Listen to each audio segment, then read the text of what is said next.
Here I'm going to show another example of data type conversion on read with the housing data set. So we're just going to read some of the columns over here. This is just going to be the original housing data set of just these columns.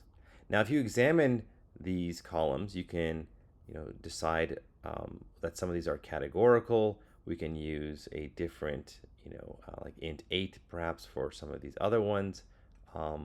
So that's in fact what we do over here. So take a look at all of this work over here. So what we're going to do is we're going to say the overall quality is an actual categorical, even though it's numeric, we're going to say it's categorical. It ranges from 1 to 10. That's what this does. And it's an ordered categorical. We're going to say the external quality is also categorical. We know this information from the data dictionary, by the way, which I have not displayed here, but if you look at the data dictionary, you will figure all of this information out. So it goes from poor all the way to excellent, and it is ordered. And then we're going to have a dictionary that we're going to pass to the as type method. So this is going to map each column that we want to be a different data type to its new data type. So we've seen this before. This MS subclass, this is actually categorical. This lot configuration is categorical and nominal. That means there's no particular ordering. Condition 1, this is also nominal categorical, so we're changing that as well.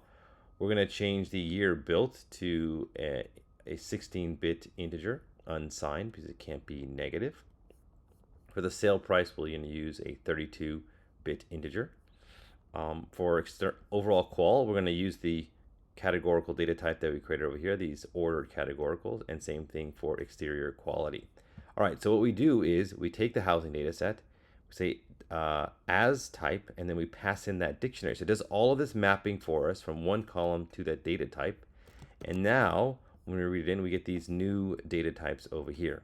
So the original was just housing.dtypes. So you can see here they are quite different, right?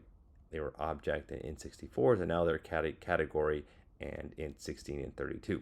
All right, another way of doing this is on read, as we just saw in the previous video. So you can pass this dictionary to the dtype parameter of read CSV, and it'll do that exact same thing that we just did over here after read.